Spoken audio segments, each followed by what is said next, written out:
Hello, welcome to Questions Young Adults Ask. Today we are talking about 10 things to know before you get married. Many people always think that, oh, I am marrying Prince Charming, I am marrying Princess Cinderella, and then I'm going to live happily ever after. And then when they get married, they realize that it doesn't work like that. When they get married, they realize that all their expectations come down just like that.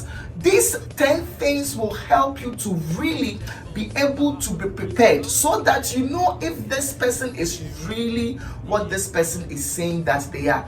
It is not about the nice words the person is saying. It's not about the nice lyrics the person is quoting from Backstreet Boys. It's not about all those nice words the person is quoting from a romantic movie. It is not about the person taking you to the mall and doing some things to propose. No. When it is all said and done, there are certain things which happen in marriage which causes the downfall of many marriages. If you are watching me, I'm telling you these 10 things to consider and these 10 things to know are going to save your marriage so much. Why? So that you would enter in and enjoy it for the rest of your life. Because many of these points that I am about to share with you, that is what breaks down a lot of marriages. Yeah, if you enjoyed this video, I want you to consider liking this video, sharing it with a friend, and please subscribe to this particular channel. And if this is your first time here, thank you so much for being with us. This is the place where you can get many of your questions answered if you are a young adult. If you are interested in doubling your productivity or interested in keeping and getting a good spouse, just look in the description and you'll be able to download any of these free ebooks. Yeah.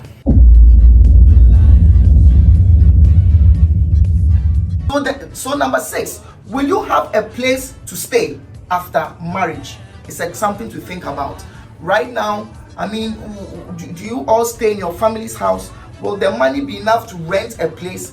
Bible says, when you read the book of Genesis, it says that this is marriage, that a man will leave his father and mother, leave and cleave to his wife.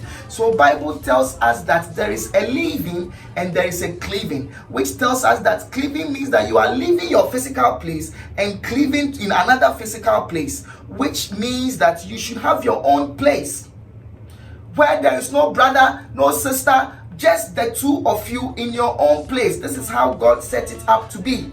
Yes. So can you all find a place together, look and stay there? If the person has his own place now, great. If maybe you also have your own place now, great. Number 7 is that consider that tribal differences are going to affect your marriage. Think about it. Yeah. Think about it. You see, when we become Christians, we tend to think that the only thing which matters in marriage is the person is godly or the person goes to church. No. Tribal differences affect marriage. Interracial people, you are of different races, it affects the marriage. Yeah. In my country, Ghana, there are many tribes. I'm sure it's like that in many other countries also. Please consider it. I mean, the differences can come in the food. Yeah, this person coming into your life, this is the food you like. Maybe you like fufu or you like banku, but the person you are marrying is from the Caribbean. They don't know how to make that food, or it's an American. They don't know how to make that food, or it's even from another tribe. They don't know how to make that food. And then you bring the person into your life, and you are saying that they should make a food they don't know how to. Yes, surely, if they love you, they can go to YouTube and watch some recipes and do it. But you need to realize that if they don't have a desire to also do it, you should have considered it. That's why I'm saying that tribal difference, are you ready to live with it? If they say they won't do it, maybe you should do it yourself. Think about it. Tribal differences, language. I know a friend who said that the father said, I will not come to my son's house and speak English. Yeah, because the other person does not understand their local language and he's not going to speak another language. Yeah, so you have to understand that the language can be a problem, the food can be a problem. You know, sometimes the way they behave, so many things can be different. Yeah, sometimes some tribes understand respect, some tribes do not understand honor. Yes, and they can easily disrespect your parents so easily. When you see these things, can you live with it? They can be tribal differences. Can you live with it? If you can live with it and you can maneuver your way around it, glory be to God. But I want you to consider that racial differences can affect your marriage. Tribal differences can affect your marriage. Usually, if you get somebody from the same tribe, it's easier. It may not necessarily be the best or be what God is telling you to do, but from my experience, it is easier. Even the easiest of them all is getting somebody from the same church. Yeah, from the same church. It makes even the marriage easier when there are similarities in backgrounds, meaning things like spiritual background. Church is similar, tribal background is similar, and then the next one, which I'm about to talk about, you know that disparity of levels in education will also affect your marriage. Yes, it does. You have a master's degree. This other person doesn't even have a college degree.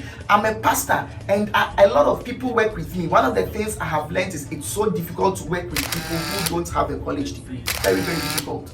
Yeah, they don't understand things. You have to say it over and over again. They easily give up. They easily get discouraged. These are the descriptions I'm giving. If the person you're about to marry does not, from my experience, does not have a college degree, these are the descriptions I have seen. They easily get discouraged because, you see, a college degree will give you a persevering spirit, because you must get an A or a B, and then it comes with so many assignments. You need to do it for 4 years. You can't give up like that.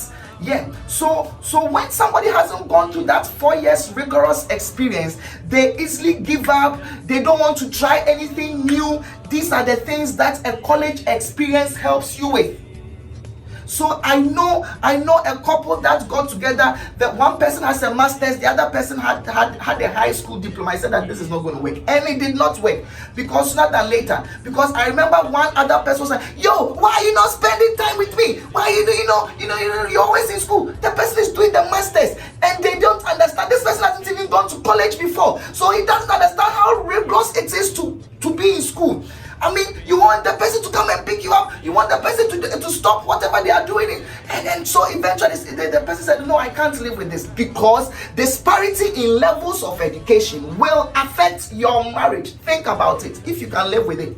I've given you some of the things. They don't understand how rigorous school is. Yeah, I think masters and bachelor's is fine, but at least the person should have a bachelor's degree. That's what I have seen. The person should have a bachelor's degree, and if the person has a PhD, you should also aim to be. Let's go out and let's go and get ice cream. Why should we get ice cream when we can do this at home? And so you see, there's a level you think. Maybe you think that as we go and get ice cream, it's going to spice up the marriage, or maybe go and meet this person there. And because there's a way you think at that level, the other person hasn't been at that level and doesn't think like that. The ninth one is God saying you should marry? If God is saying you should marry, sure. If you've not had an inclination from God that it's the right time, don't be in a hurry. Enjoy single life. Really enjoy single life and wait for God's time. Yeah, and wait for God's time. God's time is the best. Bible says in the book of Ecclesiastes that he makes all things beautiful in his own time. So has God told you that start to search? And as God started to bring, if it's God's timing and God has told, there's no such that's okay, I've finished school, I have money, so I think I need a wife. No, it's God telling you to go for it. If not, I'm telling you, being single is not a curse. Yeah, being single is not a curse. It can also be a blessing. Jesus was single. The last one, number 10, says that, have I had extensive counseling in my marriage? I've been a pastor for some years now, and this is what I've seen. I think this is the biggest of all the points. Number 10, this point number 10 I'm sharing with you is the if you forget all the first 9, this particular point I'm about to share with you, number 10. Have you had extensive counseling before marriage? Premarital counseling. Yeah, and I'm sharing that I've been a pastor for so many years. I've seen 2 groups of couples who are able to do well in their marriage and usually happy. We have couples who tolerate each other, they are not happy but they are in there, and couples who eventually divorce. What I've noticed is that those who eventually divorce did not usually have extensive counseling. Many times in my experience, they were not even in our church before maybe they joined our church, from my experience. And then those who are not happy in their marriage also, the same thing. Usually they joined our church before, so they didn't have premarital. If they had premarital counseling, some churches have premarital counseling for 2 weeks, or some churches have premarital counseling for, and I don't know, 1 month, yeah, and things like that. But this is something which is going to define somebody's life for the rest of their lives. Your marriage will define you. It will define your happiness. It will define your purpose. It will define. Bible says that God said, it is not good for the man to be alone. I will make a helpmeet suitable for him, meaning that somebody is coming in to help you. It will affect your purpose. Somebody is coming into which is supposed to be suitable. It will affect your joy. It will affect your happiness. It will affect your spirituality. It will affect every aspect of your life. You need extensive counseling. Our church, we have 6 months minimum. Yes, 6 months minimum. I like to shoot for 7 months minimum. There are a lot of things to talk about. We talk these things, all these 10 points I shared with you, we talk about it in counseling. We talk about communication, finances, temperament, so many things over 6 months. So I tell people that if you want me to be involved in your it must be 6 months or more. Recently, I heard that they are trying to move it to 12 months. I said I agree, because 12 months of it versus to have 80 years of a happy life, it is not a bad choice at all. After all, we do 4 years of school to learn, to prepare us for a career of it, right? So I think this is the most important. Have you had extensive counseling?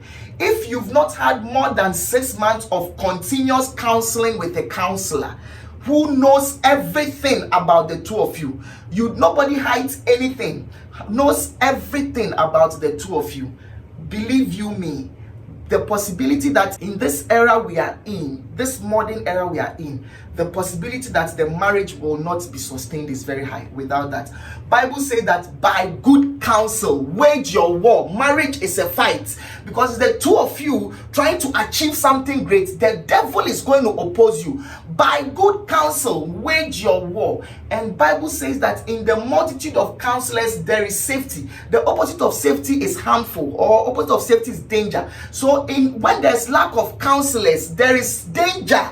When there's lack of counselors, there is harm right along the way. So what am I saying? I'm saying that think about, have you had extensive counseling? Don't go into it yet. If you've gotten to the end, there are 4 things I would want you to do. Just go ahead and like this video, and also share it with your friends. Leave a comment in the comment section, and go ahead and subscribe so that when we post more videos, you'll be able to get it. God bless you.